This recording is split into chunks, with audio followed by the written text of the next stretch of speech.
To begin, will everyone please rise and join with me in the Pledge of Allegiance to our flag and country. Ready? Begin. I pledge allegiance to the flag of the United States of America and to the republic for which it stands, one nation, under God, indivisible, with liberty and justice for all. Thank you. The Mayor's Roundtable was conceived to provide the residents of Indian Wells a living history of their city. Hopefully, the roundtable discussions you are about to hear will give you perspective on how we, as a city, got to where we are. I'm sure you will hear about some policy and program disagreements and conflicts over the years. However, I sense you will hear more about continuity from one mayoral term to another. The bottom line is we want everyone to walk away from today's roundtable with a greater appreciation for the inspiration, leadership, and hard work of the distinguished panelists assembled here today, all of whom have made major contributions to molding the city of Indian Wells. We'll start with a brief introduction of the panelists. On my far left, we have former Mayor Rob Bernheimer, who served 2 terms as mayor from 2002 to 2003, 2006 to 2007, and has the distinction of having been appointed to serve out the unexpired term of Kimberly Music, who had to resign on account of moving outside of the city limits. Next to Rob is former Mayor Donna Griffith. Donna is the mayor who immediately preceded me. I learned a lot from her. She did a great job leading this city. She served as mayor from 2022 to 2023. Next to me is Richard Oliphant. Dick is the dean of Indian Wells' former mayors. He served as mayor from 1984 to 1992. That's 4 terms, 8 years in a row. To my immediate right is Mary Roche, a stalwart leader who served as mayor 3 times, including 2003 to 2004, 2007 to 2008, and 2012 to 2013. On Mary's right is Richard Balacco. Richard became mayor when I was elected in 2016. He was my mentor, and he did a terrific job leading the city and learned a lot from Dick. And then not a mayor, but... That's for sure. You can have the job if you want it. We have Linda Blank, who heads up the Indian Wells Historic Preservation Foundation. So I'm going to begin the discussion by throwing out a question for each of you to answer. Please keep your answers as short as possible so that we have time for discussion of the answers. After we get through a few of the questions, and if we have time, we might entertain a question or two from the audience. So, first question, and I'm going to throw this one to Dick Oliphant. What was the most formidable challenge you faced as mayor? Dick? Unfortunately, my term was full of challenges. They appointed me the mayor in 1984, shortly after the GAN initiative and Proposition 13, the Jarvis Amendment. And the Jarvis Amendment didn't bother the city of Indian Wells that much. We only had a nickel tax. It generated enough money to pay our city manager's salary, and that's about all. And when we had the GAN initiative, that hit, it was as if it was written for the city of Indian Wells, because we'd run this city on the basis that we were relying on no one except ourselves for funding, and we were charging for our services as large a fee as we could probably charge. And we had a fee for everything. And we were able to build a fairly good war chest. The concept was the city's landlocked. When it's built out, the annuity would be big enough to support the city forever. But the GAN initiative says if you've been charging for services more than it cost you to provide those services, you have to take that difference and give it back to the state of California or spend it on your community within a certain period of time. We chose the latter. But it took our war chest and our future away, and we had no other means of revenue other than those service charges. At that time, we had no commercial. We had a couple of small hotels. That was about it.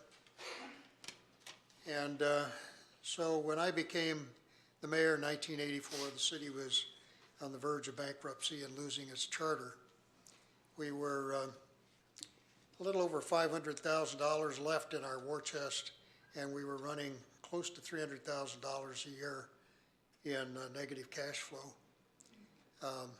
When I became the mayor, we took a look at the city. We cut all the employees down to just 12.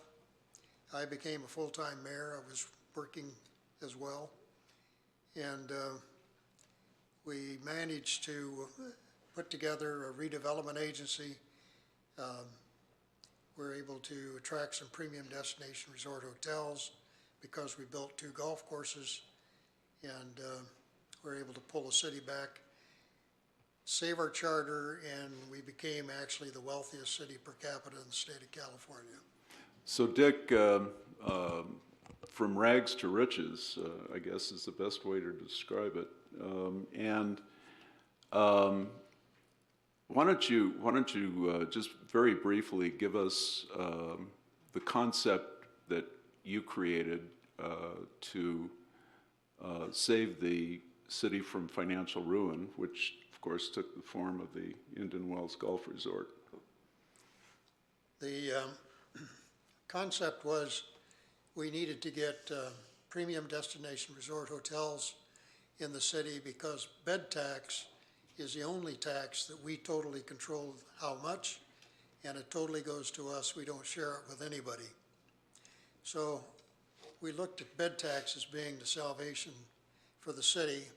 So I went to Solon, Ohio to visit with a friend of mine who was president of Stouffer Hotels, Bill Hewlett. And I told Bill I wanted him to build his flagship in the city of Indian Wells.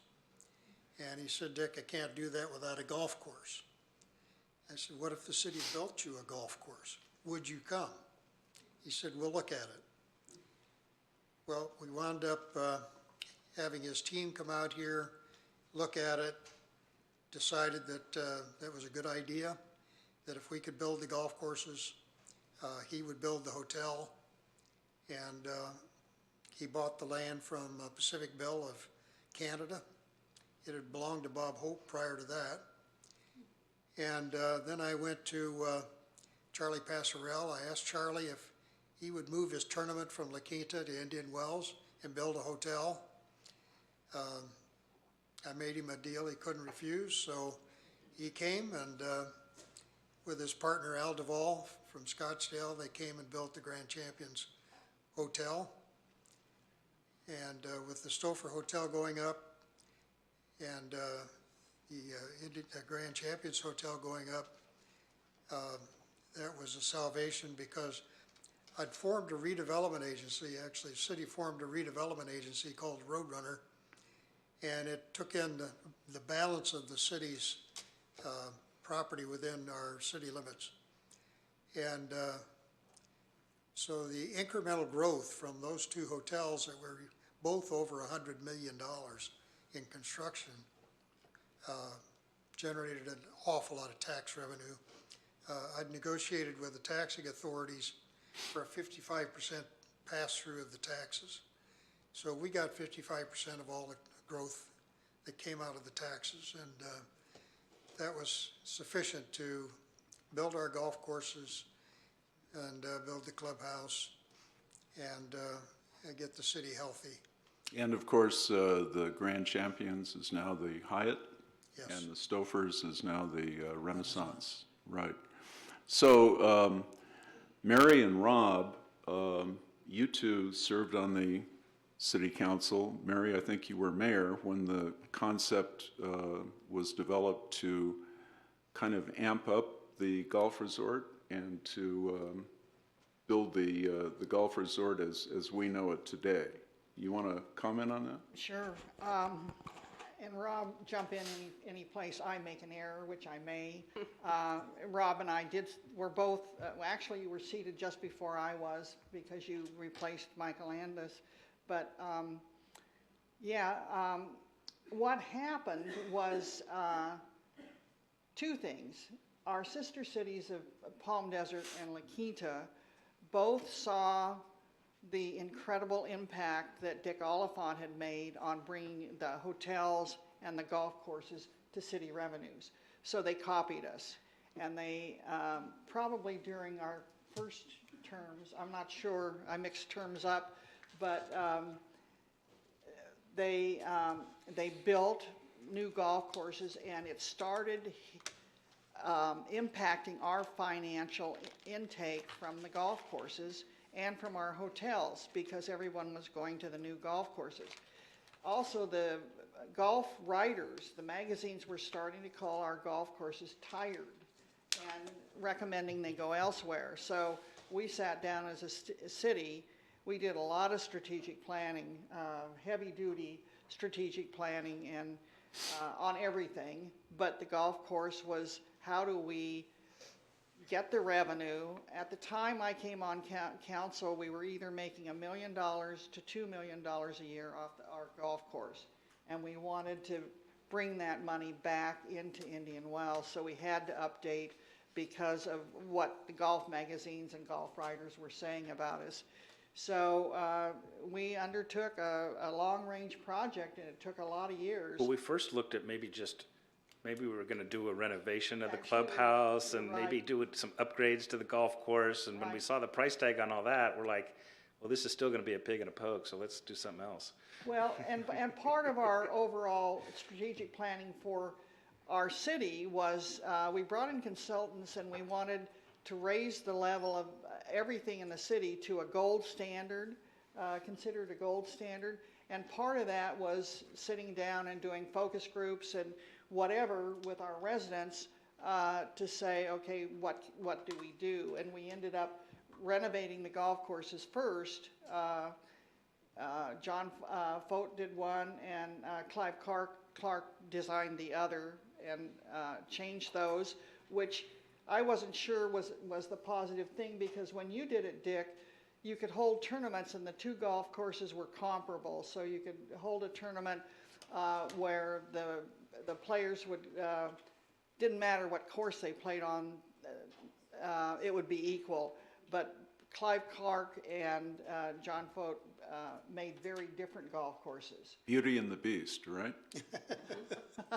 Somebody gave that tag to the two golf courses. The Beast being the players' course, and the Beauty being the celebrity course. I always played better on the players' course than I did on the celebrity. That's because you're a good golfer.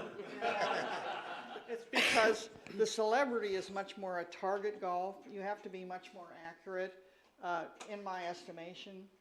Anyway, that being here and there, we ended up with that, and then we decided we had to redo the clubhouse, because at the same time, the hotels were putting in their own, again, $100 million for new ballrooms and new facilities.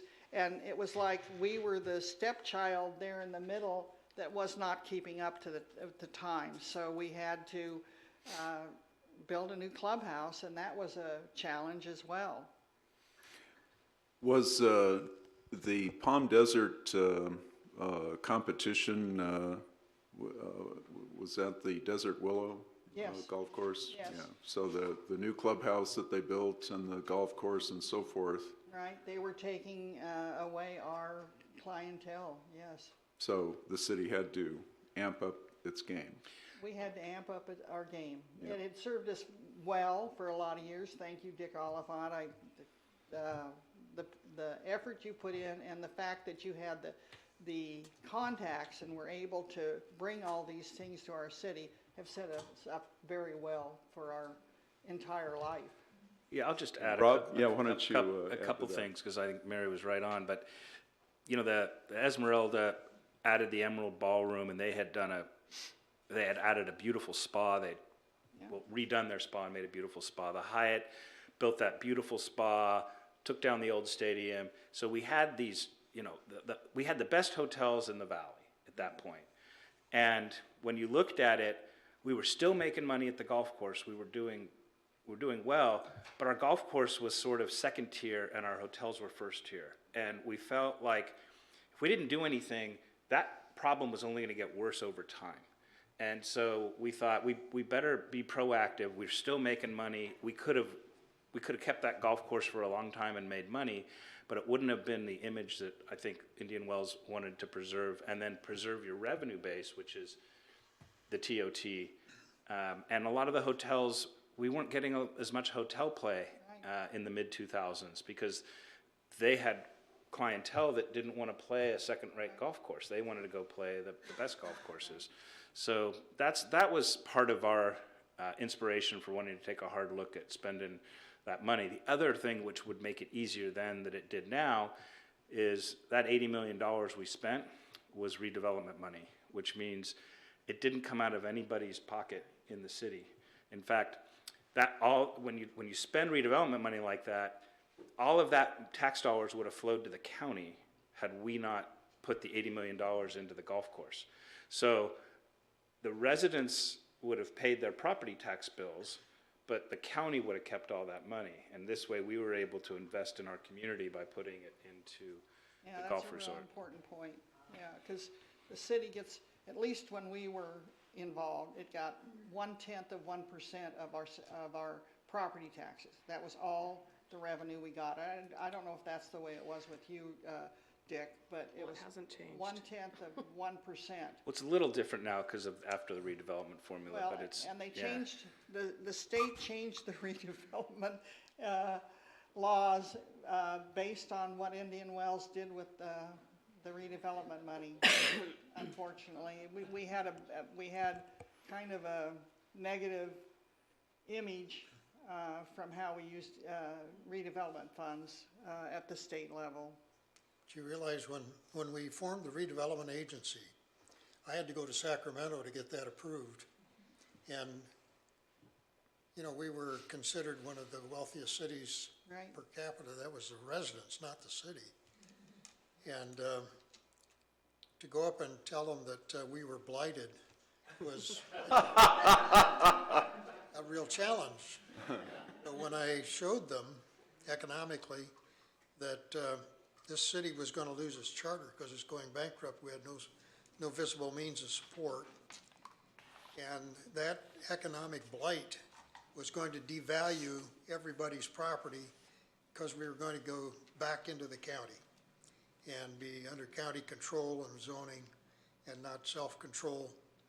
And I got a unanimous vote from that committee to allow us to form that redevelopment agency. That's awesome, but So then we when, did. in our era, 2000 to 2008, where Rob and I served together, we went to League of Cities, and boy, I mean, at least I got it. I don't know if you did. Oh yeah. Oh, yeah, I mean, it was always Indian Wells redevelopment. Oh, you guys really pull. Yeah, Spoiled it for everybody else, is that it? There's more to that story. The caucus for the Democratic Assembly met at the Stouffer Hotel. And somebody said, "Can you believe that redevelopment agency built all of this?" Which it did not. We had nothing to do, we had no money in the hotels. Yeah. We only built the golf course for them.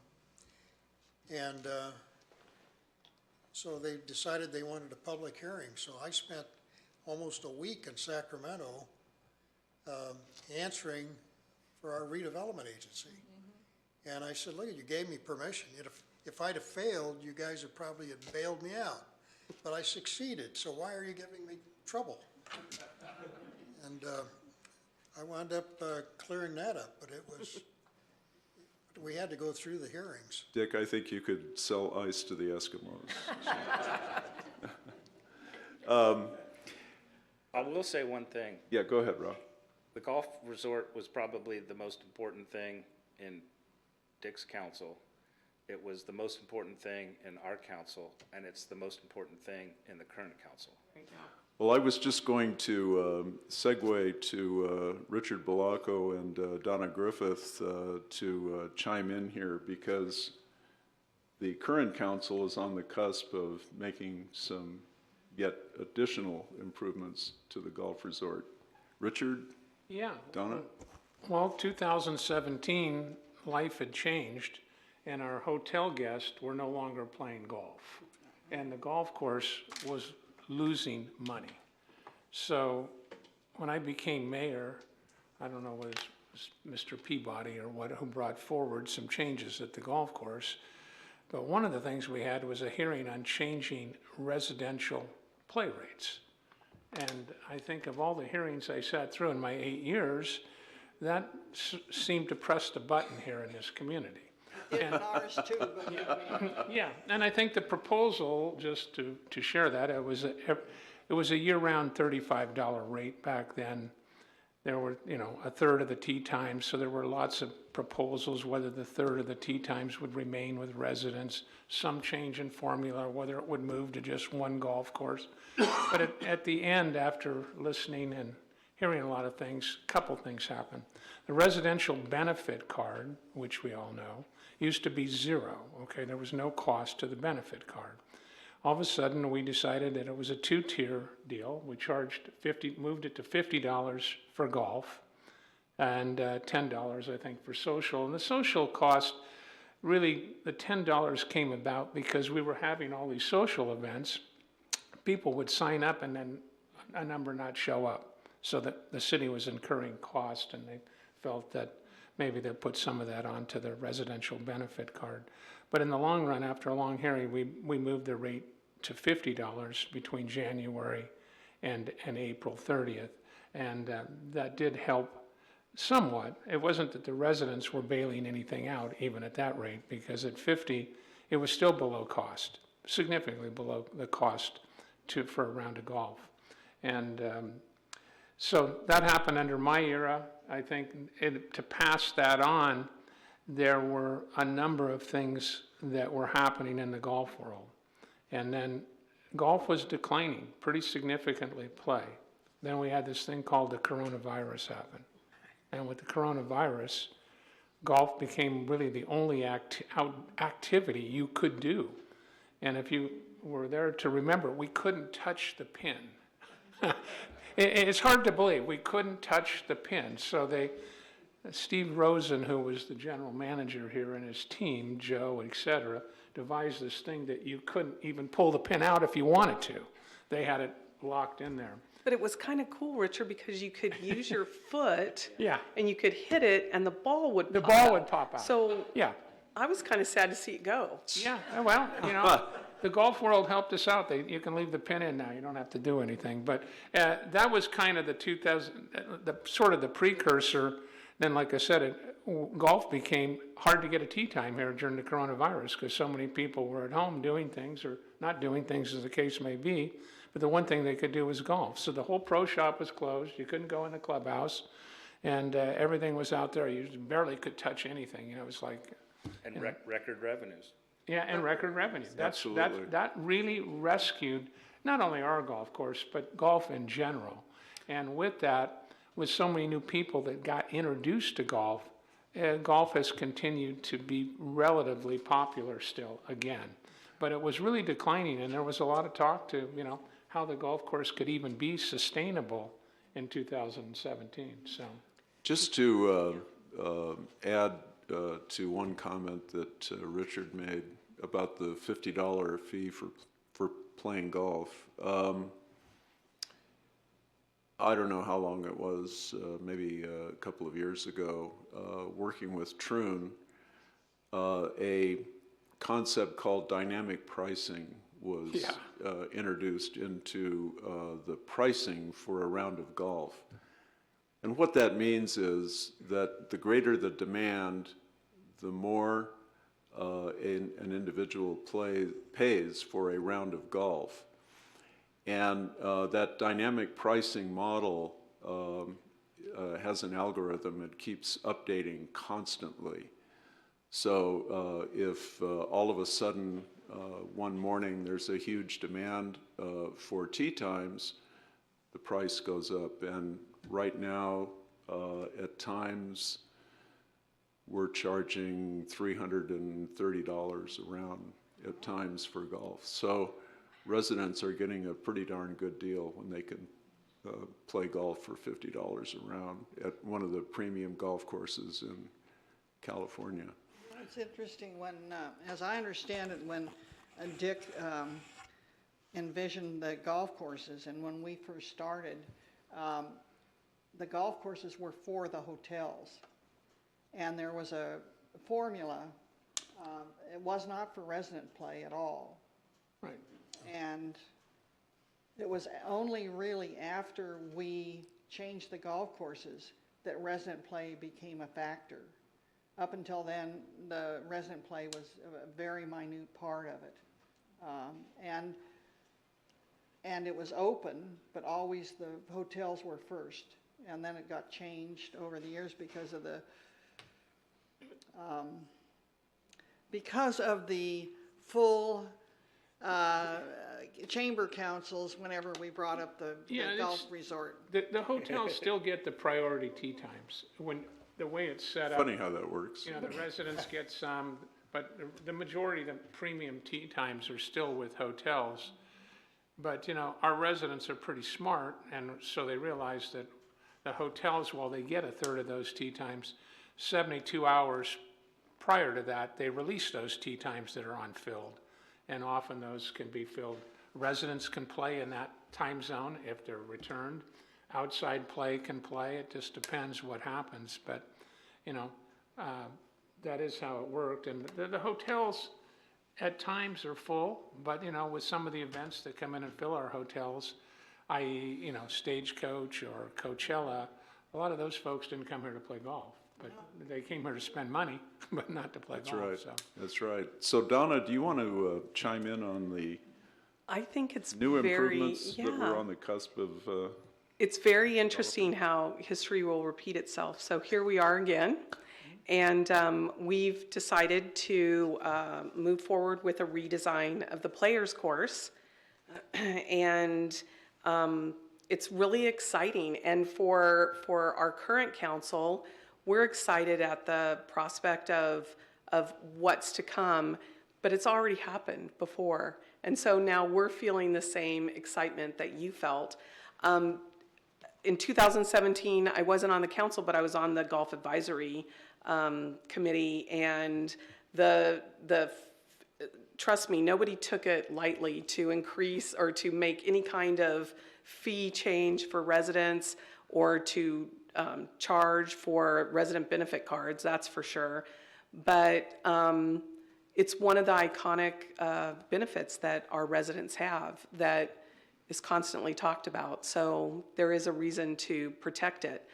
I would say that right now, the golf resort, unlike in the past, for the past 2 years, we are profitable at the golf resort after capital. So Greg and I sit on the finance committee, and let me tell you, it's not an easy task, but we are very proud of the management at the golf resort and what has happened to really turn around their finances.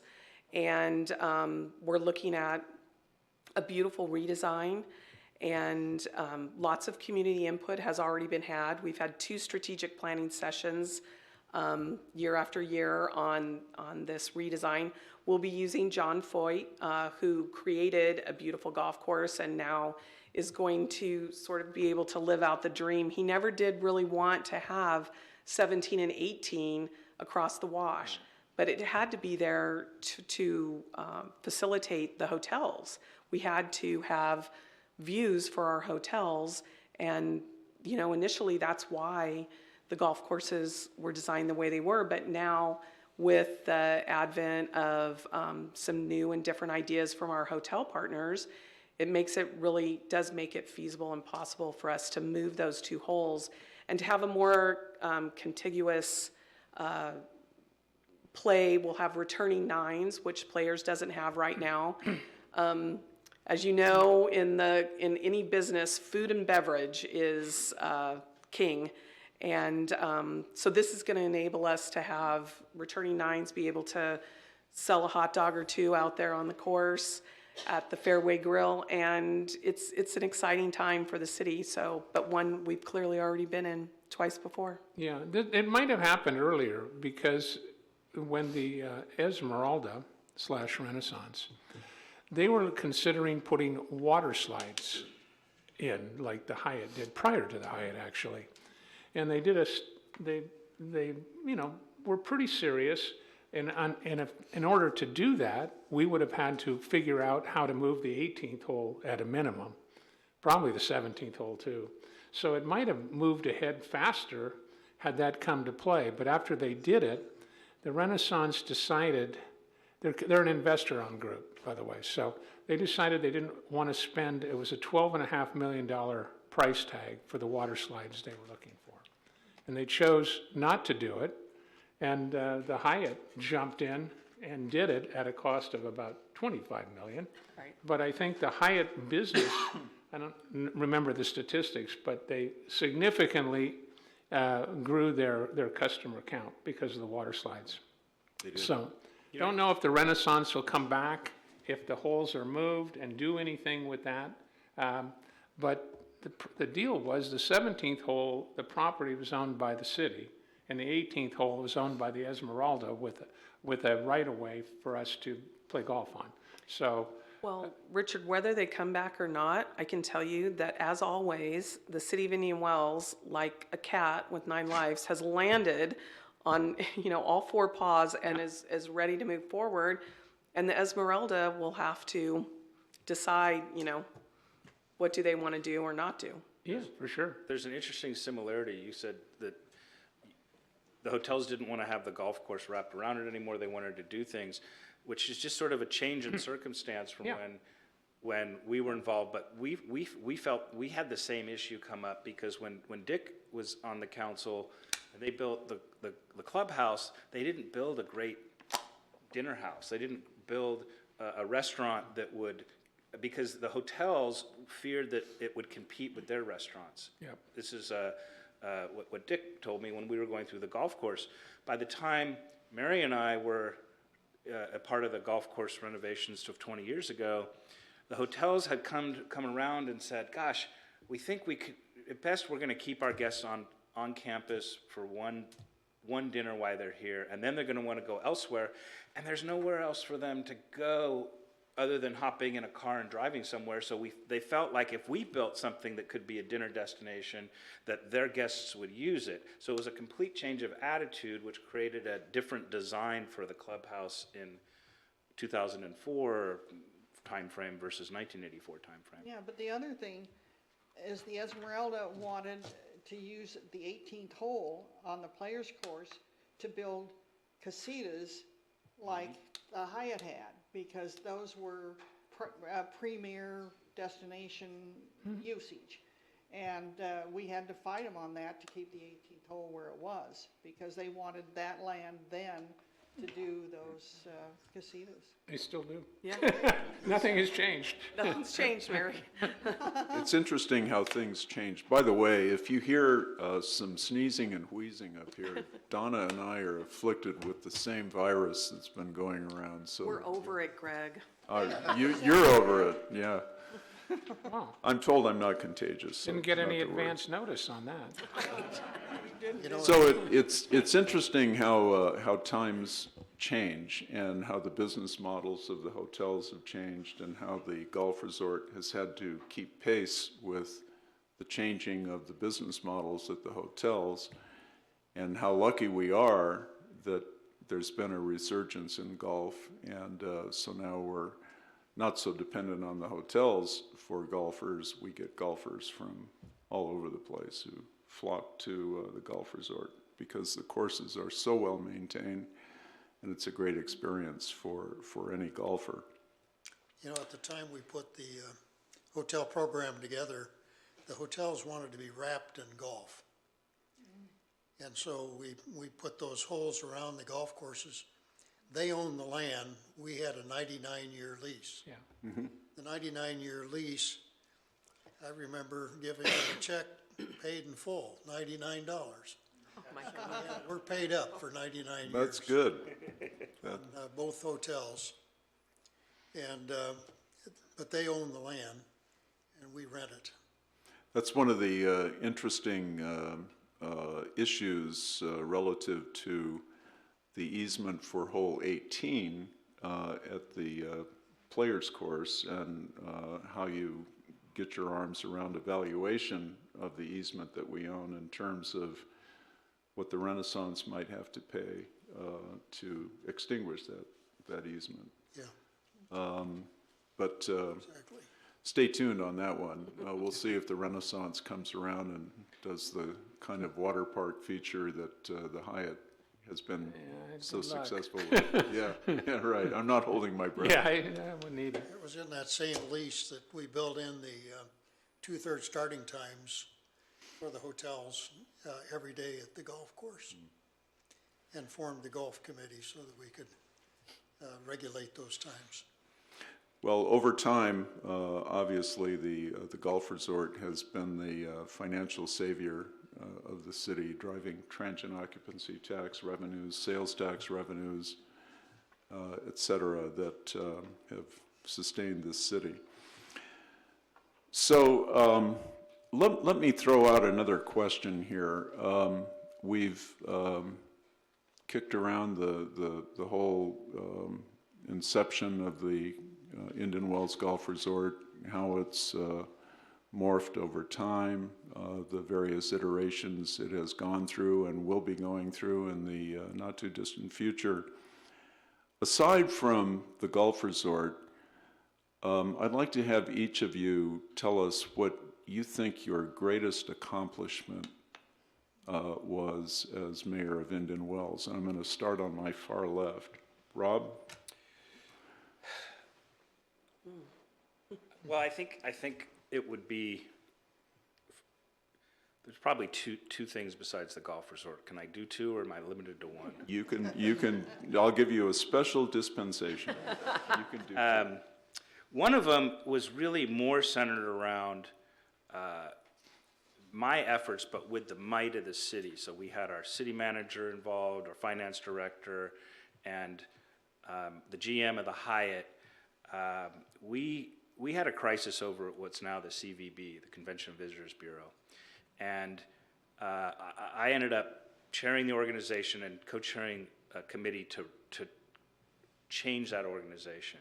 And that organization was funded, every city gave a certain percentage of the TOT that the city had.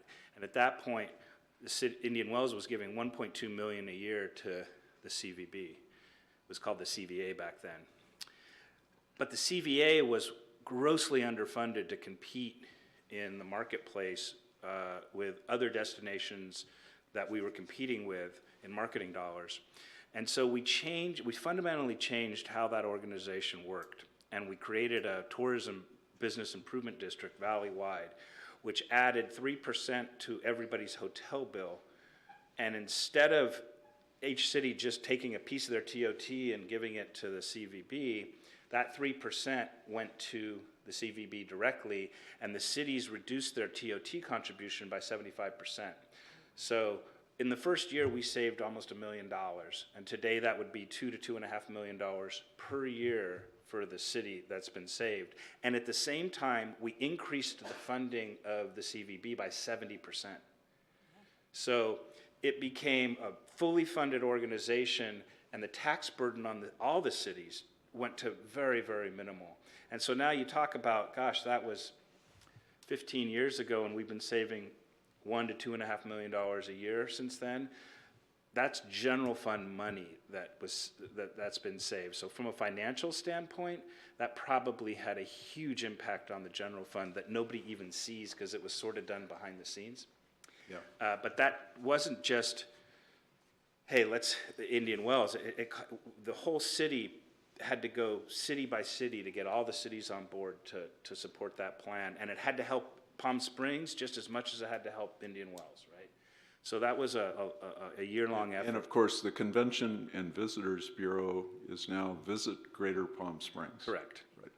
And that was something that we debated a lot during our time, and Indian Wells coalesced around the idea, once we did some testing, rather than trying to just brand Indian Wells in everything we did, we kind of went after the best of the Palm Springs experiences in Indian Wells. The best hotels are in Indian Wells, the best golf courses, but we wanted it, we wanted to take advantage of the Palm Springs name.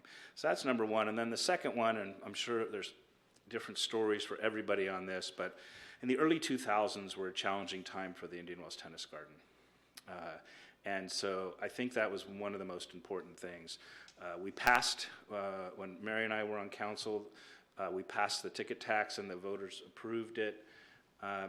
That was heavily negotiated by Ed Monarch and the tennis stadium, and it was his idea. And just so you know, that ticket tax now is $4 million plus a year to the city. Contrast that with how Indio decided to do their ticket tax. Ours is a percentage. They do $2.50 per ticket. And some of those tickets sell for, the cheapest ticket there sells for $695. So even with all of Coachella and Stagecoach, they're only getting $2.50 a ticket. So it's like it's less than $1 million that they're getting for all those events, and we're getting $4 million just because we went with a percentage on our ticket. But right after Mary and I got on council, the stadium had its first tournament a few months before we got on council, the new stadium. But the organization that basically helped finance that stadium, ISL, they were funding all the Tennis Master Series sponsorships, and they went into bankruptcy a year after the stadium was built. And that caused some significant problems. And not only that, as soon as the tennis stadium got the right to then sell the sponsorships directly to companies, they got that right somewhere around August of 2001 out of the bankruptcy court, and 9/11 hit. And trying to raise large capital for sponsorships was, not going to happen. So the city stepped up. Originally, when the stadium was built, the city did the naming rights, Indian Wells Tennis Garden, and it decided we're not going to sponsor the tournament, we're going to name the stadium. Well, we stepped in that time of need and put a sponsorship package together in addition to the naming rights that we'd sponsor the tournament, and that helped the tournament also attract Pacific Life, because now they had two sponsors, and we kind of went through that. And then again, we went through a problem a couple years later when China made a huge offer to buy the tournament, and we nearly lost the tournament to China.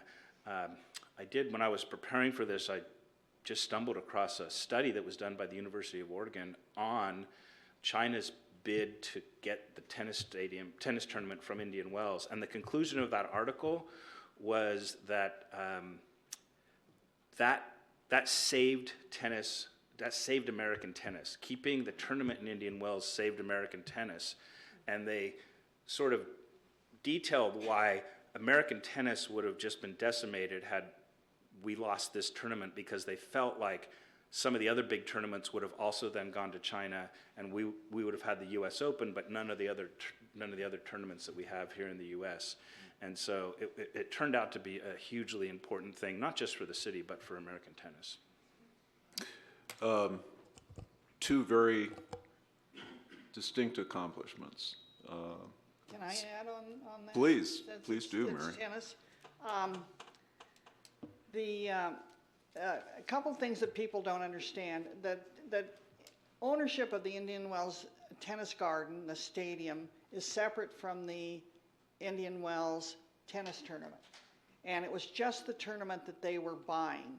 So it was going to leave this empty 61 6,100 seat stadium, which is the 5th largest in the world, or it was then. I don't know if they're Second largest. Second now. second largest, second to Arthur Ashe. Right. I don't know if it still is. I don't know if anything's Still is.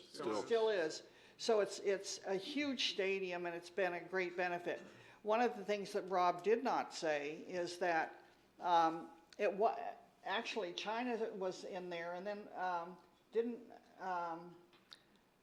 there were 3 countries in the long run that were trying to buy it.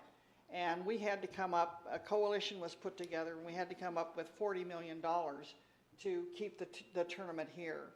And it was a coalition, and I don't remember who all, but the tennis, we had Greg Norman, Chris Everett, and you would remember the other, there were 4 people. A lot of local people that also contributed. A lot of local banks chimed in. We put in 15 million of that 40 million to keep them here. And we actually went to the CBA at the time and the surrounding cities, because when the tournament is here for those 2 weeks, there's not a room available in the whole valley because it brings so much money into the whole valley. But we couldn't get support from anybody else in the valley. And I do believe Tennis Magazine and certain other entities help contribute to that 40 million to keep them here. And yeah, it has made a significant difference. And the other thing on the admissions tax, we actually had to really negotiate hard with the tennis people for that admission tax. And originally it was 5%. And we had I don't know if it was every year or every 2 years that we went up an additional percentage and now it's 10%. 10%. But it was a great. Yeah, we ramped it up over. We ramped it up over the years because they didn't want it because they felt it would impact them. But anyway, we're there and we're at 10%, and it helped. I don't know how much did you say came in? It was over $4 million, I think, last year. $4 million. So it's impossible to flesh out the story of the tennis garden without turning to Dick Oliphant, That's true. who actually built the thing. Not when he was on the city council, but afterward. Dick, why don't you chime in? Well, one reason why you had to come up with that 40 million was because our partner, Mark McCormick, who owned IMG, was a 50% owner of the tournament and the facilities. And Mark died very suddenly. Yeah. Had seen him 2 or 3 days before. He went to New York to have a growth removed from his cheek. They gave him a shot and he went into a coma, and he never recovered. Unfortunately, along came a raider who bought the stock in his company, and his idea was to get his money back. He's going to spin off different assets that Mark had.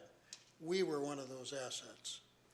So he's the one negotiating with China and all these other countries. Charlie and Raymond, who own the other half, are saying no, no, no. And so finally he said, then you got to buy me out. And that's where the money came from, was we had to buy Mark McCormick's interest in that tournament. I remember you doing a presentation at the Indian Wells Theater on how we really owe the tennis tournament being here to Charlie Passerell and his dedication, and how many times did he bring the tournament from Las Vegas and then built at the Grand Champions? No, he brought the tournament to Mission Hills. To And Mission it was Hills called the first. American Airlines Tournament. And it was not a very big tournament. Ernie Vossler had bought the the La Quinta Hotel, and had talked to Charlie about building him a stadium and growing his tournament. And so Charlie moved to La Quinta, and it became the Pilot Pen. I went to Charlie and said, I'm going to make you a better deal. You need to build a state-of-the-art stadium and a hotel to go with it. And he agreed that would be the next step.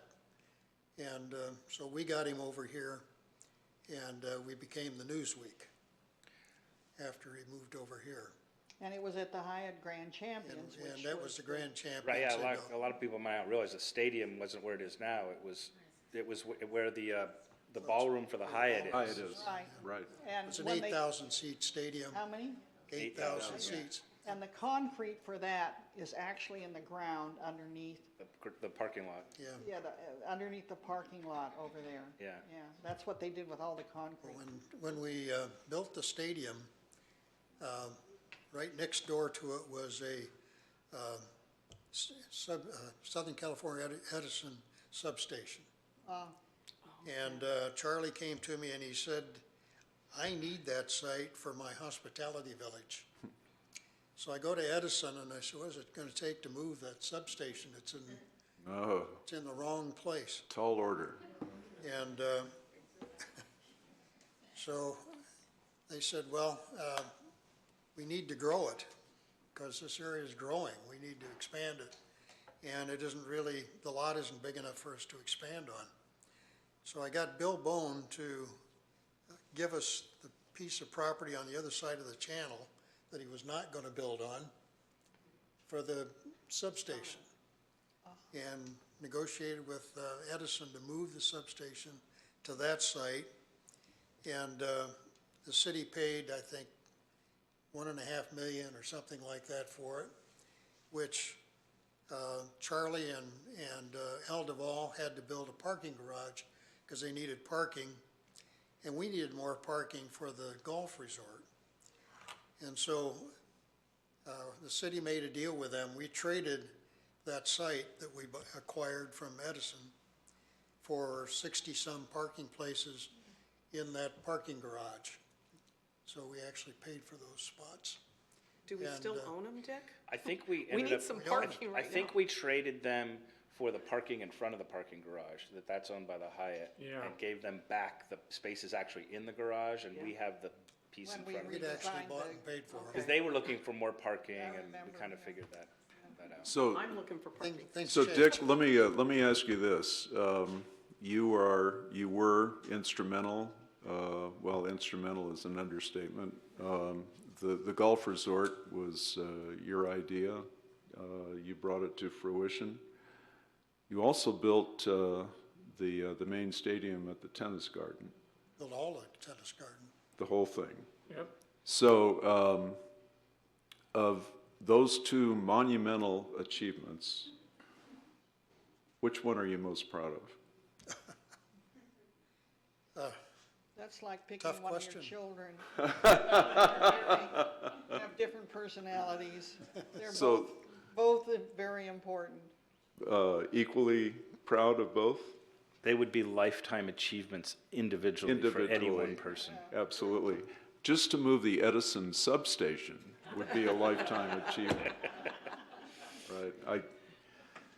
Having worked with Edison from time to time, it's sometimes an immovable object. So, while we're on the theme of the tennis garden, Richard, any thoughts about its importance to the city, what you did when you were mayor and on the council to help grow the tournament? Well, I don't think we helped grow the tournament, but what we did do is Mr. Ellison wanted to enlarge and modify the main stadium. And also, he built the stadium too. But the main stadium, I don't believe there's any other city in the country that could have permitted and gotten that done. So he basically closed the stadium, ended the tournament the next day or two. Work began on modifying that stadium, a significant size modification that Dick was involved with. But the city was able not only to permit it, but the city didn't have resources to do inspections. So the city had to contract for inspections and did the work. But I think it's just something about Indian Wells that would let that happen. But honestly, there's no other city. There's just no other city that I'm aware of that, at least in I can California, vouch for that. that could have happened. I mean, there's projects that are still going on 7 and 8 years at some of these other cities that's still waiting for permits. But something sort of related to the tennis tournament, or at least when I got on the council in which we dealt with, was short-term rentals. Some of you may remember that. Other than the golf rates, that sparked a lot of interest in people showing up to the council chambers that I had never seen before. But I think that was a cooperative effort that took a number of meetings to try and find what I'll call a solution that worked for the greater good. And kind of what happened into that is that there were a multitude of short-term rental violations. The city really wasn't doing much of a job of enforcing it. People were unhappy, and ultimately it came down to, if you, in the HOA world, which is a good portion of the city, they were able to, HOAs could opt out. If they wanted to do short-term rentals in their HOA and they had a vote by the board to do so, they could do so. And there were a few areas over in the Warner Trail area, the group over there, it's a relatively small HOA group, but they all know each other and they sort of are all part-timers and they want to rent their houses. And their houses were quite valuable for the tennis tournament. And during that time, we also made a deal, as we revived all the regulations, to allow virtually anybody, as long as their HOA might permit it, to rent their house during the tennis tournament. And that was a great concern. I remember Dana had a lot of heartburn over that one. But I think that was, came to a good solution, at least in my mind. Most things, what happens is when there's a lot of contention, you draw a compromise and nobody likes it, really. It's kind of like you check in the box, but nobody's really happy. I think they were pretty happy with that. And last, my only, I think, real fame here in 2017, in my first term in mayor, is that's the last time Roger Federer won the tournament here. Oh. And I was on the court, and I told him, you should hope I become mayor again, and you're playing here because you'll win. So he had a big chuckle to that. I had a chuckle, and sure enough, that was the last time Roger did win here.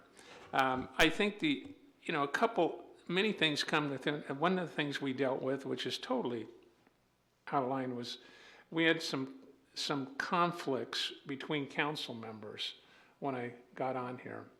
And I think when I was mayor in 2017, I drew up a conflict resolution so that council members who had major differences didn't start at the council level. There was a deal here. And Rob Bernheimer knows that one well, because I think he was the first person as an outside attorney to arbitrate some council disputes. And I think Rob did a great job. I'm not too sure that policy lasted very long, but it was one we tried to resolve, some things that I felt were inappropriate to start here. And Well, what you're speaking to, Richard, when you speak about things like the short-term rental ordinance, disputes among council members, there's a lot of work that members of the city council involve themselves in behind the scenes that never sees the light of day. And maybe we can get into that a little bit later. And before I turn to Mary here, my tennis tournament story, which many of you have heard. As you know, the last tournament, Carlos Alcaraz won the men's singles title. And when he was playing a match, I think it was on Wednesday of the last week of the tournament, a swarm of bees invaded the main tennis stadium. And it actually made, I think it made international television. And the beekeeper who was summoned by the tournament officials became an instant celebrity. People were taking selfies with him and so forth. Well, Carlos Alcaraz was actually stung by one of the bees. And so the mayor gets to participate in the presentation of the trophy to the winners of the women's doubles, men's doubles, women's singles, men's singles. So it's time to present the trophy to Carlos Alcaraz for winning the men's singles title. And there was a kind of a lull in the proceedings, so I put my hand on his shoulder and I turned to him and I said, "Carlos, I'm really sorry about the bees." He says, "It's not a problem. I just won the trophy and $1.1 million. So, putting things in perspective, you know. So, Mary, would you like to chime in on the things that you're the most proud of in terms of accomplishments while you were mayor? Well, obviously, both of the things that Rob went through, I went through, and we're very proud of all of those. I would say the thing he didn't cover and that I was involved in, where he was like the CVB, we didn't do a lot for our residents. We didn't have a lot of functions at all for our residents. So part of our strategic planning when I started was we founded the Community Activities Committee, which started negotiated with the hotels where we had functions on a monthly basis for our residents at the hotels at the 20% discount. We organized and put on the 35th anniversary and the 40th anniversary. And I don't know if we had a 45th anniversary. I don't remember that, but we started a resident database so that we could contact residents. We did the Walk of Honor, the Eisenhower Walk of Honor, to honor our veterans. So we did a lot of those things. We, through Walter McIntyre, we got a sister ship, the Bernheimer Shard, and we had, I don't know if any of you were around and went on the trip. We actually took a bus, two bus loads to San Diego, and we went to sea on this ship and toured it. And they took us up to Camp Pendleton, and we disembarked there the way they disembark when they land, with the boat going down. Amphibious landing. Yeah. Amphibious landing. Sure. You know, we did a lot of those kind of things that came about during my term. I don't know if it wasn't necessarily the term of mayor, but it was the term on council. So that was very exciting. I'm just giving some of the other things. Before you go on to those other things, I mean, you really deserve the credit for the Community Activities Committee and that, because that was Mary brought the idea of some of these things to the council, and the council, I think at the time, was like, you know, 80% of this is country clubs. All the country clubs have activities. Are the residents really going to be that enthusiastic? And Mary championed that, and it turned out to be, you know, lasting on the city.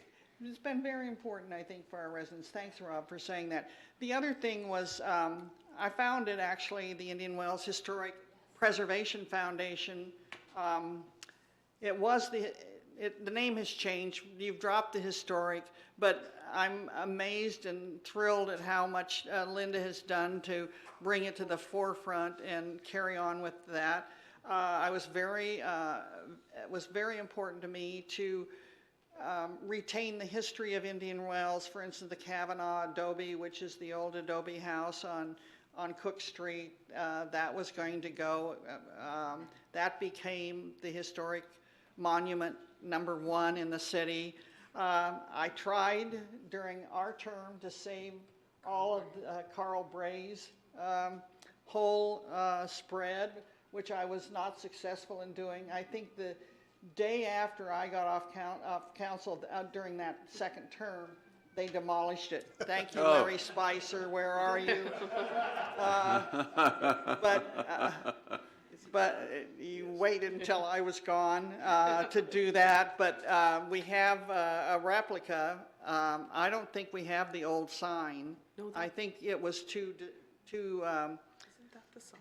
deteriorated. Is that the original? That's the original. Oh, that's the original sign out there. At least we saved that, and we've got the plot of land towards Washington that has the Carl Bray had the Carl Bray Art Studio. He was a famous painter in the desert for the smoke trees. He was called the smoke tree painter. He also had done a lot of railroad paintings. He has since passed, but at any rate, those were important to me to try and retain the history, because Indian Wells was first on a wagon train trail, the Bradshaw Trail, and it went through this area, and it had on there the Indian Well, and that's why the Indian Well has been so significant to us, and we retained some of that. We tried for a number of years. We had an artist who actually came up with a great design for us on a monument with the Indian Well. It never happened. I've got the paperwork for you. Because it was going to cost, and then where do you put it? But anyway, those kind of things were very important to me, and I'm glad they have all lasted. I also founded a Indian Wells Homeowners Association, which lasted for a few years, we had one representative from each. At that time, we had like 45 different homeowners organizations. It's hard to believe, but we had that many in Indian Wells. Some of them are very small, but we asked representatives of each homeowners association to get together, and we could jointly address things that were common to all of us. And it took about a year, but then the city got involved, and we used to meet here, and the city managers all came in and gave us updates, and it was very, very valuable. But as it got passed on, the then presidents or whoever just let it go, and I'm sorry it folded, but it was very valuable to the people that were involved at the time. That was another organization I founded. At any rate, the tennis tournament, keeping that was a major thing. And one other little addendum, that trying to think, because Linda told us to come up with these, unique situations. One thing I remember about when we rebuilt the clubhouse at the golf resort, and we were in the planning stage, Rob and I were on the clubhouse committee, and we went up in a cherry picker, the two of us, to see what level we wanted the second floor. And it was interesting. If you went up 5 feet higher, it was no good, and if you went 5 feet lower, it was no good. But that's the kind of oversight we put in on what we were doing, and we did that in everything we did the whole time. Yeah, That's part of that behind-the-scenes work it that is. Yeah, nobody ever knows about. right. Right, yeah, that's fascinating. Well, I'm going to turn now to Donna Griffith and ask her what she was most proud of in terms of accomplishments during park her lady? term as mayor. Well, But I want you to pick up on the Carl Bray. okay, so Mary, there's not a lot of gals There's up hope here. here. There's hope, Mary.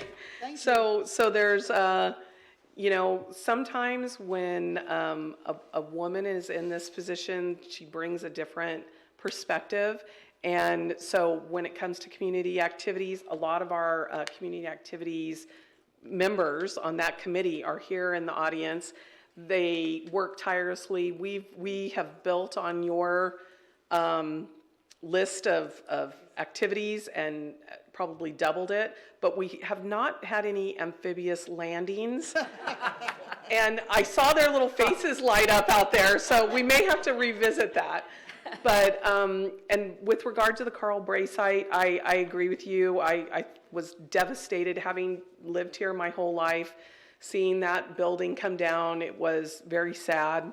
And right now, the city council has allowed the city staff to spend 20 hours doing some research on the feasibility of a brick and mortar at the Carl Bray site that will be the home of the Indian Wells Preservation Foundation. So, it's a dream. It's a dream, and we do a lot of dream building, but you'll be sure to be there at the groundbreaking. I hope so. I hope I'm still around then. You will be, Mary. I'm getting up Have there, you faith, know. have faith. But one of the things, Almost 25 years since Rob and I got on council. I think that one of the things, obviously, that I'm the proudest of is that park. It's a home run. It's beautiful. It's on brand for Indian Wells. It's something that is perfectly situated in a neighborhood where people can sit and relax and enjoy each other and nature. And I'm really proud of that. There was some opposition, but the reality is that there were more people who really wanted it, but that weren't confident enough to speak up about it. And there needed to be a leader that, as our current Mayor Pro Tem, Bruce Whitman, is here, a leader who had grit. And that happened to fall on my shoulders, and I am very proud of that park. And the other thing that's kind of a girly thing that maybe some of you don't know is for 13 months or so, we had a lot of work on creating the Indian Wells signature scent. And it was, you know, you let a girl be the mayor. So we have a signature scent for the city of Indian Wells. It's sold at the golf resort. It's chamomile and lavender, appeals to men and women, and it's beautifully packaged. And you know, that is something that, you know, talk about Palm Desert taking our market share in golf. I was really jealous that City of Palm Springs had a signature scent, and I thought, why shouldn't we? And so we really worked on that. Staff dug in and worked on that with me, and that I'm proud of that as well. But I have to say, one of the things as I sit here, my relationships with each of you being the youngest, you know, former mayor, I would say that my relationship with all of you, I mean, when I came on council, having Richard Balacco as a mentor was very beneficial to me, especially in the finance department. Richard and I created a mechanism. Everybody talks about a fully funded pension plan, but what you don't understand is it has to be funded every year. And it can be anywhere from $100,000 to $600,000 that we have to come up in our, you know, in our budget, and you never really know until PERS tells you what it's going to be. And sitting with Richard, who is a brilliant financial mind, we worked with Kevin to come up with a mechanism that would then fund every year the fully funded pension plan so that we can remain that way. So to continue our fiscal health. And Mary is a huge mentor to me. Obviously, I'm following in your footsteps. I've known Richard Oliphant my entire life and been friends with Rob for 30 years. And the very first event at the Indian Wells Golf Resort, what is sitting today as the Indian Wells Golf Resort, was when my husband was installed as president of the Bar Association, and we had all 7 California Supreme Court justices there. And Rob kept telling me, it's going to be done. And our first walkthrough, I had to wear a hard hat. I'm like, Rob, this is going to be really embarrassing for us if this thing isn't done. So I appreciate that friendship as well. So it's a long history that I've had here in the Coachella Valley, but I think being mayor of this city is one of the things that I'm proudest of. Well, is it fair to say that we all learn from each other? Yeah. Greg, I want to add one thing because Sure. it's historical preservation, and that's what this is about. When Mary and I were on the golf resort committee, we wanted to preserve the original plaque that Dick Oliphant's council had put on the building. Yes. And so we had, it was removed, and we were going to rededicate it when the building was finished. Well, when we got around to the building being finished, Mary and I were told somebody lost the plaque. It's gone. And so it never got put on the building. So when I was appointed to the council 2 years ago, I said, one of the things I want to do is I want to get the plaques over at the golf resort straightened out, because the dedication plaque that had been built was covered up. And so there was no plaque from Dick's years, but there was also no plaque dedicating the building at all.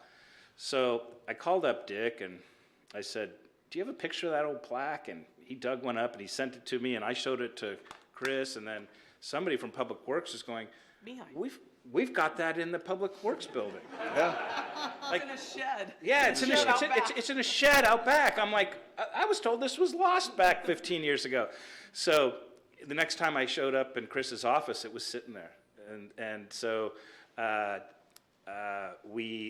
council that included Dick Balacco and Donna and myself, we voted to put it on a rock and then replicate the original dedication monument that was in the building, put that on a small plaque on a rock, and they got positioned in front of the flagpoles. So the original historical plaque spanned basically everybody on this council, because it was installed once you were on the council. You guys approved it. Mary and I tried to preserve it, and Dick built it. So That's right. Exactly. So there's continuity. How about that? No, I was, before Rob interjected with his comments, I was saying we kind of all learn from each other, and, I think that's a very beneficial thing. So that kind of segues. You haven't asked me what I was most proud of. Oh, I thought I did, Dick. It was a toss-up between the tennis garden and the, no, oh, please, chime in. When I was the vice mayor of the city, I was in charge of building this city hall and the fire station. I was also the city's first fire chief. Yeah. Ah, yes. People don't realize I was an EMT, a paramedic, and used to run as a volunteer fireman for 20 years.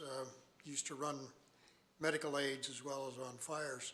So I was the first fire chief of the city of Indian Wells, and Jan was, my wife was the head of the Indian Wells Garden Club, and they went out and raised the money to buy the first ambulance. Wow. We were trying to afford paramedics, but as a single tiny city, we couldn't do a full-time paramedic program. So I got busy and I formed the Cove Community Fire Commission, which became the Community Services Commission later on, and got the three cities. Took 3 years to do it, but I finally did it, and got Rancho Mirage, Indian Wells, and Palm Desert to come together and form a fire department. And that's, you have paramedics today because of the Cove Community Public Services Commission.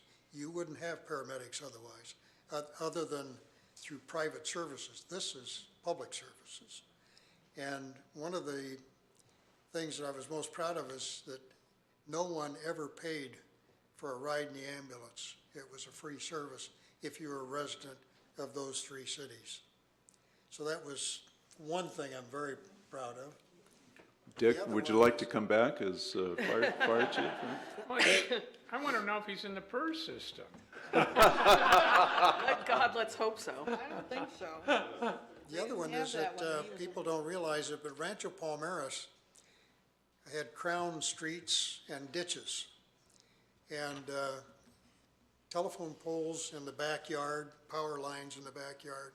We had power lines down Highway 111, and it seemed that it was the proper thing to underground all these wires. And because of the success of our hotels and our golf courses, our bonding capacity went back up again. So we went out and sold bonds. We went in, we tore every street out. We took every pole down. We put in curbs, gutters, new streets, and the underground wiring in the street, which meant we had to change the service on every house because they went up through the roof. Now they had to go down through the ground. And we did all of that, paid for all of that. And when we got through with that, we came over to the ungated area that had been the old county development, and it had rolled curbs. And we removed every rolled curb in the ungated area, put in straight-face curbs, and repaved the streets. And it changed, I think, the value of the whole city by accomplishing that. No question about it. You know, You bet. Donna? Well, here's something that you might have seen rolling on this. You see that there's a school named after Richard Oliphant. My husband was the president of the school board, and a new school was being built, and the question was, who is one of our most deserving? You know, normally Desert Sands names our schools at the time after presidents. And what a lot of you don't know is that in Desert Sands Unified School District, we have something called the Building Corp. And it was the brainchild of Richard Oliphant. And for, I don't know how many years, Richard? 46 years. He ran the Building Corp. And what the Building Corp did was build our new schools, tear them down, modify them, or build a brand new school. And he created this Building Corp that funded literally millions. Dick, I mean, how much ran through the Building Corp to build all of those schools? Hundreds of millions. Hundreds of millions of dollars. And it was Dick's brainchild. He ran it, he created it. He made sure that Desert Sands Unified School District has the newest and most current, up-to-date schools in the Coachella Valley. And it was, so he's not just helping us here in Indian Wells, I mean, he's helping us across the valley, and you're just a gem. We're so lucky we have you. Yes. Okay.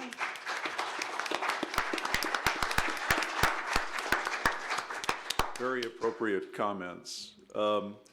So let's,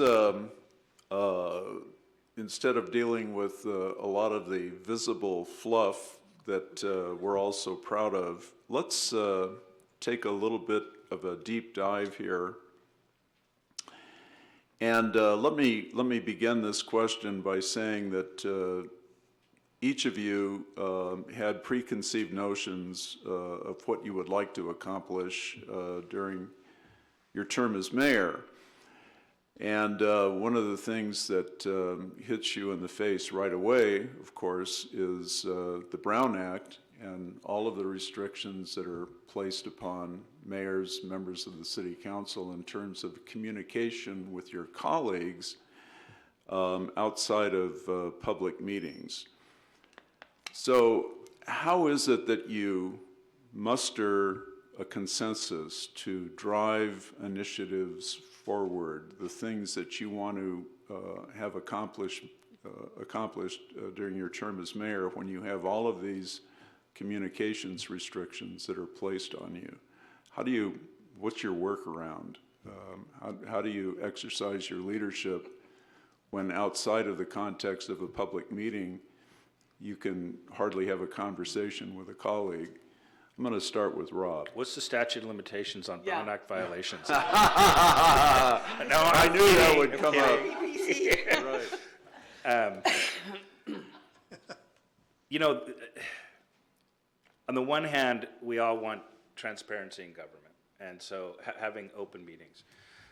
I was always challenged by not being able to have really robust conversations behind the scenes and debate.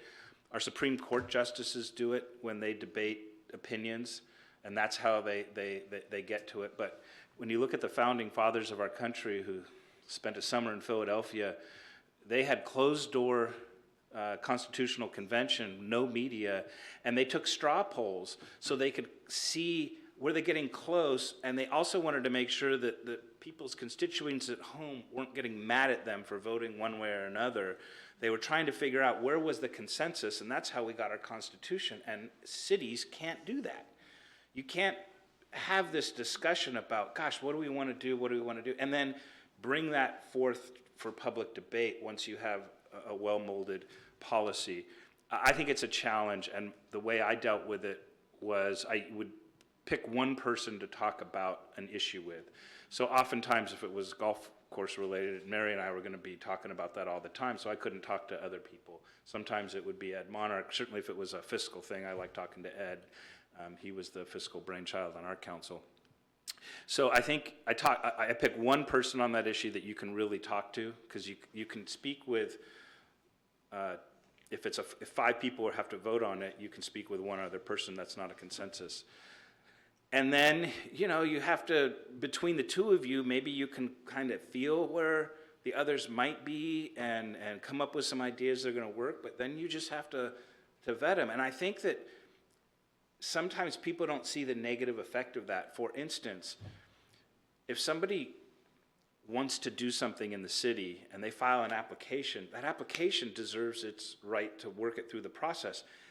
All 5 council members may be against it, but it's going to show up on an agenda because somebody applied for it. And then the community becomes outraged that the city council would considering doing something that would be so negative for the city, even though the city's being presented with that, the city council, and we can't opine on it before it comes to us because we can't violate the Brown Act. So there are instances where I think the residents get rightly concerned about something, not knowing the fact that the council members don't even support it, or it's not going to fly, or it's not going to go anywhere. But we can't speak up before the public hearing, and we can't speak to more than one, and it becomes a negative. There are a lot of positives about openness in government, but there are some hurdles. 3 fastest forms of communication: telephone, telegraph, and tell an Indian Wells resident. So rumors tend to fly, and many of them are untrue. Richard, what about your thoughts on What it does is empowers your city manager. Your city manager is not really subject to the Brown Act. So, Well, that's not true, man. yeah, so you have to think of it that way. So usually you need to know your colleagues, and not all your colleagues are always interested in that single issue. So if you know your colleagues well enough and the issue, that'd probably be the person you should speak to first. And then you really got to take it to your city manager. I know I've worked with 2 here. I was in this business long ago as a finance director. But we had Wade McKinney here prior to Chris. And, Wade was a very experienced city manager. He'd been in the business 40 years. And he knew how this stuff worked, okay? So usually if you went to Wade and you said, well, I'm thinking about this, and then, if he was wanting to be helpful, he'd work his way to help you. And that's true with Chris too. I think not all of you have worked with Chris, but Donna and I have, and Rob has. So if you have some trust in your city manager, that's really how you have to sort of, it's not negating the Brown Act, but it's like, if you're in a family and you have a family argument with only family members, that's fine. But if we have to bring in the neighbors, it changes the dynamics of the argument somewhat. And so I think that is what happens here in California, that the manager becomes sort of a party, actually almost a voting member of the council sometimes. A little more powerful. Yeah, it just makes them totally more powerful.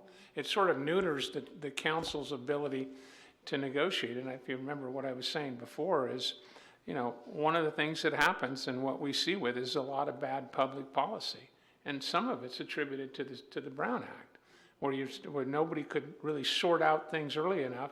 And so the compromise comes up here, and it's really not necessarily a good compromise, but it gets voted out. So I think that's really where we are at this day and age in California. And I can only say I think there's some good to it. I agree with what comments Rob made about it. There are some things that would be better if the council could do that. And, bring final deals or what a council recommendation is onto the agenda that's been better vetted than being vetted out here. And you'll get better public policy. That's just my 2 cents on it. I suspect that a good city manager talks members of the city council individually off the ledge. One of the more things I often found than out you about think. city managers, Greg, Yeah. is that they have great math. If there's 5, they can count to 3. Yes. Really good at that. They don't miss numbers very well, so. I would say being city manager is one of the most difficult jobs imaginable. It's the care and feeding of a hydra-headed client, basically. You've got 5 individuals, all with egos, all who, are sure they're right every time they speak. And so the city manager winds up talking them off the ledge or arbitrating disputes or tries to formulate a consensus on issues. I mean, it's just a very tough job. Mary, what about your perspective on all this? Well, I think two methods, actually probably three. I agree with both of them on you pick one person that seems to have more in line with the same interest you do on that subject. Second would be to have a study session. For whatever reason, the study sessions are more open conversation. Perfect. And you can bring a lot to a study session that you can't do on the dais in an open meeting. It is an open meeting, so you still have people there, but seldom do you have as many at a study session. But we had a lot of study sessions, and we had an awful lot of consultant time who would give directions which would help. I'd say the third way is your residents. If your residents have a particular interest, have them come and speak to city council on the subject and give the facts and figures on why that's an important thing. I don't know that I see it quite as much of an impediment as Rob and Richard do. I've only worked under that system. I've not worked under any other system, so it's what I understand. But certainly we use our city managers, and I would say the first 8 years of my first 2 terms, we all worked together very well, and we had different approaches, but we each respected each other's approach, and we always came together. My second term, I would say, was a little different because we had a different set of people on the council, and I don't think we were dealing with the complex issues like the golf resort or the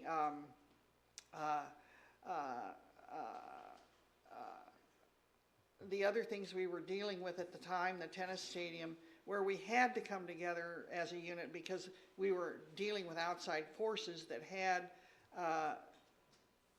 to have us come together in order to go forward. But my last term was not nearly as pleasant as my first two terms because we were such a good working group the first 2 terms, and the second term, the third term that I had, it's like you brought up. You need someone to step in, and when you have a person on council who just wants to bring negatives and cause a little chaos, it's very difficult to deal with, even when you have a good city manager. So, at any rate. A real challenge. Yeah, real challenge. Real challenge. Donna. Well, Greg, you know better than anybody. My dad said when I was born talking.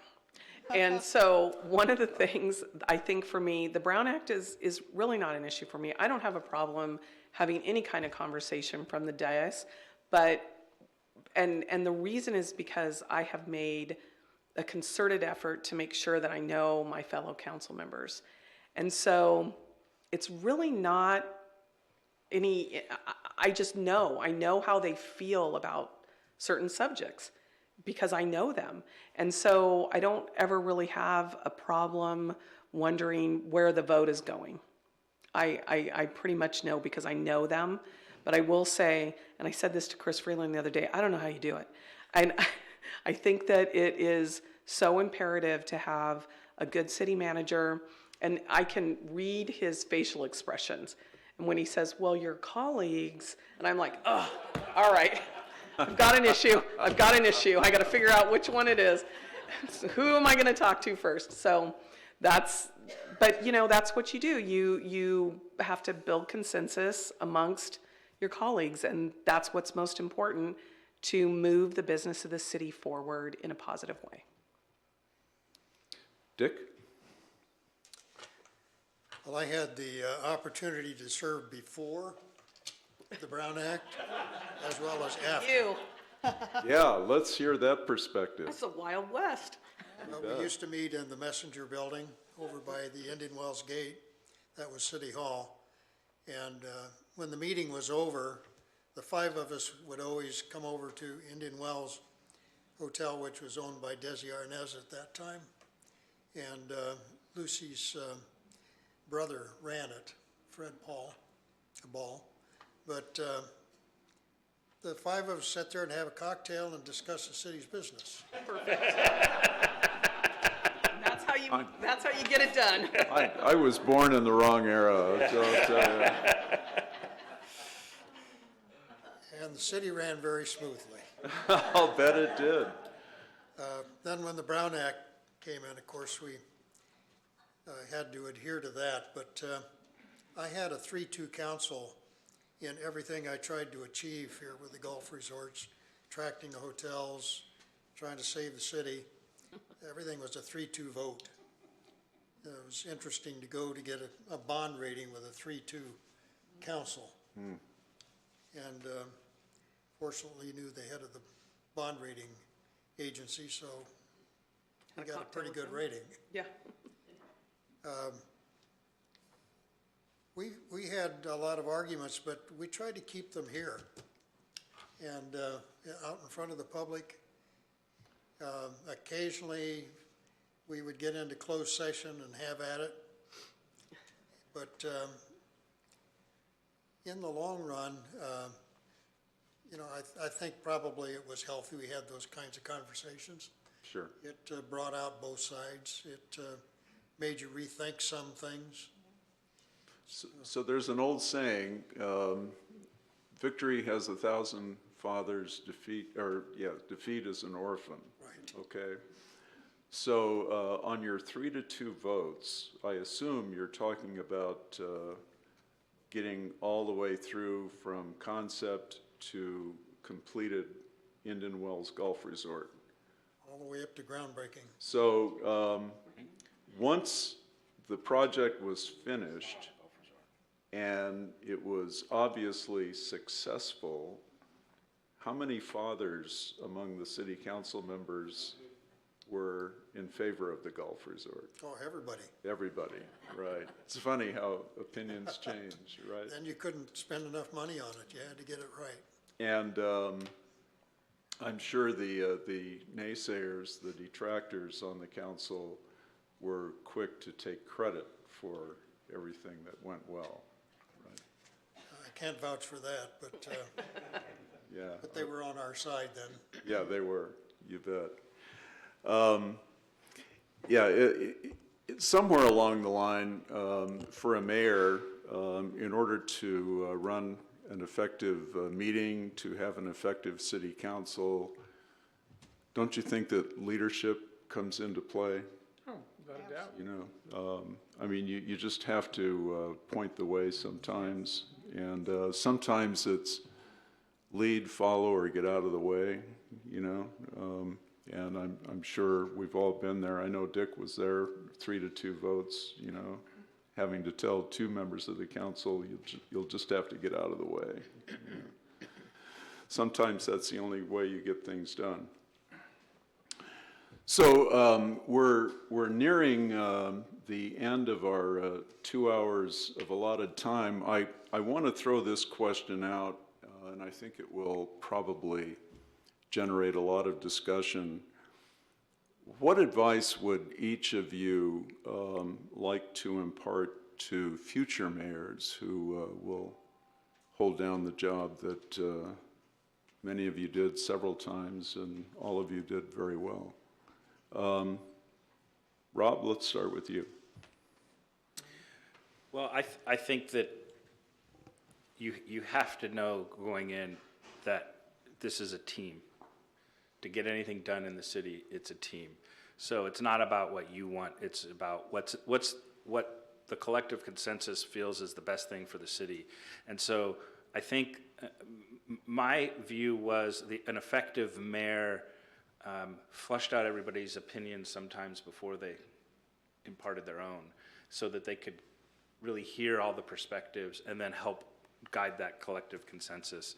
So I think being the facilitator of the collective consensus is really important for the mayor. What about involving residents, your constituents, vetting things with them, making sure that you're not going to be left out, hanging out to dry? Yeah, and I think I'd say one thing that I became to appreciate more the longer I spent on council was there needs to be more communication with residents. And I think that the city can even do more than it's doing probably now. I don't think you can invest too little in how much you're communicating with your residents. Yeah. We don't, when we're sitting up here and something big comes before the council for a vote, we may have been working on that for years, certainly at least months. And we knew it inside and out probably before we got our binder, right? But for the residents, it's the first time they're hearing about it. And so to be able to communicate things along the way, I think is also extremely important. But that's also helping you create that consensus that's going to be beneficial for the city and that the residents support. You bet. Mary, what about your perspective on this? Well, my perspective is, number one is respect. You have to respect each person and each person's point of view. You have to listen, really listen, hear what they're saying. Sometimes their input does alter how you think of things as they bring up their point of view. What Rob said is right. We're a team. You have to function as a team, but it's not a team of just those who are in the majority. It's the whole package, and it has to be the whole package of all five, in this instance, council, and the residents. You have to respond to what the residents say. To me, it's kind of the democratic process. The reason the democratic process is what it is and why it's been so valuable for us, in my estimation, is that the people who are not in the majority are supposed to have just as much input and respect as the ones who are in the majority. You don't discount them because they're not the majority. And I think on council you have to really keep that in mind, that it has to be inclusive of everyone. And then it works fine. I mean, you just have to give everybody their voice and honor what their input is. And Mary, did you find that from time to time, depending upon the issue, those who would vote with you on one issue may not vote with you on another, and so absolutely. on. So that gets right to the core of treating everybody with respect, because you never know when you're going to have to depend upon somebody who's not necessarily on your side. Well, that happens all the time. I mean, Rob and I never thought alike on everything. There were things that we definitely thought opposite on. But the point is that until you bring in everybody's point of view, you can't really make a valid decision unless you've listened to everybody's point of view, including the residents. You have to have all that information on the table before your decision can be right for the community, in my estimation. Well said. Richard? Well, I agree with all those things. I think one thing is that you do need to listen, and that's residents too. I think the challenge is this day and age is so much there's a lot of misinformation. And so and residents get misinformation, council members get misinformation. And I think there's a real challenge to separate opinion versus fact on things. But I think if you're all willing to work together and you can root out any personal differences, you will get the job done. You will get the job done. And I think, you know, if you want to put residents in the coefficient, if they don't think the council members are going to listen to them, they quit participating, really, and it winds down. So I think, you know, our form of government really depends on getting as much input and having to listen to a different opinion than what you have, okay? Sometimes it's opinion, sometimes it's fact, or sometimes it can be both. But I think listening is a skill. And I think if people do believe you listen, you treat them fairly when they get their time up here at the podium, and they feel like at least maybe they didn't get their way, but if they do think you listen, goes a long way to me. And I think in this city, at least in my 8 years on the council, I think I would say our council did listen. I'm not sure they always reacted the way residents wanted. And like I said, I think some of the challenges today that people use other means, whether they be social media, direct mail, however they impact you, but you know, there's no fact checking on some of those things. We see it all the time. So I think the council has a critical job to make sure that they are fact checking things when they make decisions too. Two things come to mind. First of all, the Founding Fathers often expressed the need in a democracy to have an informed citizenry. So it's really important. And the second thing that kind of goes hand in glove with that, a favorite expression of my father, people are entitled to their own opinions, but not their own facts. That's right. So Yes. it's really helpful when citizens show up at a meeting and they're well informed and they've done their homework. It adds to the proceedings immensely, I think. And I think one other thing, you know, I think people think in numbers. So if I think the park was one of those issues that we had. I think there was misinformation about what the outcome of the park may or may not have been. Mm-hmm. I mean, I was there. I know we bought the parcel and there wasn't, I mean, I think people had ideas on the council that weren't necessarily the same, but I think they were all well intended of taking a piece of dirt and making it something better. And I think the process played out just fine. But there were a lot of people who came here, I think you saw, that I would say they had an opinion, but they weren't totally informed of what that was. And I think the council did a good job of interacting with that to get down to the end result, which you should all be proud of. a sometimes painful process, but It is a painful process when you're up here, believe me. Right. Some of you haven't been here. 8 years is plenty, by the way. They didn't really need the term limits for me. 8 years was plenty. And listening to that, the 3 minutes, and especially when you have an issue, and just take the golf rate, for example. We had like 85 speakers, and I was sitting right where Greg was, calling one after another. And I heard some of my colleagues go, we've heard that before. But you're hearing, 80 people who don't want a different change. Who wants to pay more? I mean, raise your hand. It's just, if somebody else can pay for you, then it seems to be the world we live in, but it's not really reality. But it's hard to listen and to have the community sort of say, maybe we can consolidate this down. Here are the 2 or 3 things, and we'll have a couple of speakers who are representing the 10, and you can all raise your hand. But it's really hard when you have a deal like that, and you sit here and listen to 85, and maybe there's 2 or 3 different opinions, but for the most part, they're all the same. saying the same thing. Yeah. That's right.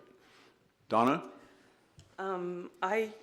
I think most of you know I'm a consensus builder. I like everybody to be on the same page, and to get there as the mayor, it's really important to be respectful, to listen, to engage, not only with your fellow council members, but with the public. And you'll be proud to know that Greg and I, since day one, have been talking about communication, communication, communication, and the city of Indian Wells is, getting ready to unveil a whole new communication model that will bring even more information to our residents. So I think that that's important. But I think for me, the best advice I ever got, whether being on a council or being the mayor, is to have conviction in what you're doing, knowing that you're working for the greater good, and you're working with your fellow council members to bring maybe it's change that might be hard to accept, but to bring it for the greater good of the community. And really the best advice I got is vote your conscience. End of the day, vote your conscience, you'll be fine. Good advice. Dick, seasoned veteran that you are of all of this, give us your pearls of wisdom. I've had the opportunity to mentor several mayors. One of them was Sonny Bono. And One of them sitting right here. And right here. Another one right here. I think it's all of us. Thank you. you've got to have vision if you're going to be the mayor. You've got to understand what the city's needs are and how to get there. You also have to understand that being the mayor doesn't just mean running meetings. I mean, there's an awful lot of responsibility that goes with being mayor. You are the face of this city. You are the spokesman for this city. The policies that come out of here you reflect. And so you've got to provide that leadership. So I'd advise any mayor that anyone that wants to be a mayor has to have those qualities and make sure that those qualities represent the entire community. Well said. Wouldn't you all agree that being mayor is a huge time sink? Anybody want to chime in on that?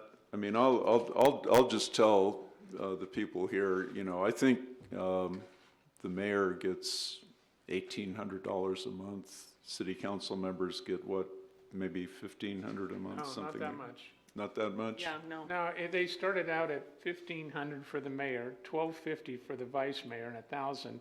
And then every year it's been adjusted by CPI. So it's some crazy number with some pennies on it. Yeah, whatever it is. It works out to about 5 cents an hour, I think. Something like that. Yeah, you didn't make minimum wage. It's 5 cents more than we got. There you go. It was, it was. Yeah. That's why I asked you if you want to come back as fire chief. You were cheap, Mary, I know the time that you invested, it's... It was more than full-time. It was like 60 hours a week. But, when we were, during our era, we were the leaders of the valley. Indian Wells was. And we showed up at everything. Every single thing. We showed In up matching outfits. well, only at the end did we have our jackets. Chris, they had blazers. We had blazers. Fashionistas, huh? We did. At the end of our term, when we opened the golf resort clubhouse, we all had blazers. I almost wore mine today. I thought, should I wear it? Linda would have loved that. But we showed up at everything valley-wide, and then some. And we all had Riverside County, like I was League of Cities president for the League of Cities, Riverside Transportation Commission. We all did the League of City every year, wherever it was, at Sacramento or whatever. But because we went to everything, there were nights that I actually tried to go to 3 events. I never made it to 3 events. I could do 2 events, but never 3. And the other thing is, because Indian Wells people are such generous and giving people, the people who live here full time, they're the ones who are honored at all the charity events throughout the valley. So half of the events were either at the Hyatt or the Esmeralda, which we needed to show up for, or one of our residents was being honored, so we needed to show up for those. So I was out. You're working all day. You not only have your city council responsibilities, but there was one time, and I don't remember, it was my second or third term, where I was on 16 different committees throughout the valley, besides city council. And you have meetings that you have to go to, and you have to prepare all of those, let alone what we're doing here. And of course, your main job is here for the city, and this is where you put in all your real effort. And if you have vision, like Dick says, where you're starting different things, which I did, and I started things valley-wide as well as in the city, for sure 60 hours. So unless you have a spouse or significant other that really supports you in all of this, I think you'd have a real tough time doing what you're doing, because if you're going to accept the job of being a representative of your community, by golly, you better put in the work and the effort and think about them and how you should be everywhere that you need to be if they're going to be involved. And so, yeah, I mean, for sure, 60 hours a week I would put in. Well said. And Mary, before I forget, the work that you put in to create the Community Activities Committee and the other resident things that, you know, we're all involved with now and that we take for granted, really created a sense of community here in Indian Wells. And that's what I tried to do. Like Rob said, we were about 65% of our community at that time were in private country clubs, and I don't know what it is now, but it's probably pretty similar because about the same. Yeah, about the same, and yeah. The private country clubs all have their own situations going on, but unless you say they're all part of the community, all part of the city, and once a year I think they had an Indian Wells function when I first came on, but that was all there was for the residents. So it was very important to me to afford our residents some of the same things that you get in the country clubs, where you have the interaction, you have the social events, and you can interact with your council members. One thing I really liked about being a council person and watching our county, state, and federal government is that we are nonpartisan, so that we don't have a party to dictate or tell us what we're doing. But most importantly, we interact every day when we're out with our citizens. When you go to the grocery store, you go to the post office or whatever, you're facing your citizens, and they can come up to you and say, hey, how about this? Or you can do it vice versa. But when you have representatives that are so far removed and their place of business is elsewhere, they lose touch and the citizens lose touch of what that connection should be. So local government, I think, is the most important government there is and the most rewarding, because you are with your residents. If you have an emergency, you don't call Washington, D.C. Right. That's right. And thank goodness when we have an emergency, Dick set it up during his time so that Indian Wells has quick response. Absolutely. Yeah. Donna, the time sink? Oh, well, let me tell you, I'm with you, Mary. It really is. At the time when I was the mayor, I was on 11 committees. So what a lot of residents don't maybe realize is that we don't just sit on the council, we sit on countywide, regional committees, Coachella Valley Association of Government, RCTC, you know, we're constantly torn. Some of these meetings aren't even here in town, they're in Riverside. And so it's a huge commitment of time, huge. And I agree. It's about 5 cents an hour maybe, with the amount of time that we put into it, but it's very rewarding. It's The good only work. exception was when I was mayor in 2021, the Corona era. We didn't meet in person the entire year. And all of our other meetings, all these other meetings, most of them were canceled. And then we had it was the craziest time to be a mayor Well, because you know what I found? nobody, you weren't meeting with anybody. Or you were on Zoom. Yeah, you On were. And so- Zoom, right.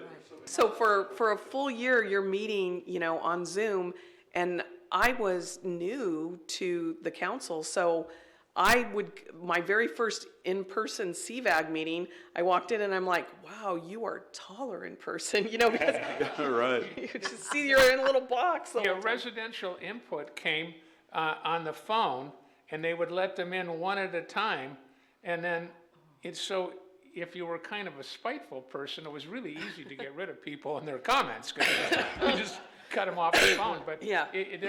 hopefully there'll never be anything like that again. But to actually let's hope have not. been the mayor in 2021, which I wasn't scheduled to be the mayor then. Dana Reed was scheduled, and he shifted the schedule around because he didn't want to be the Corona mayor, and then he became the mayor the following year. But that was a strange deal that we actually never met in person in this room in my entire deal of being mayor in 2021. Very eerie.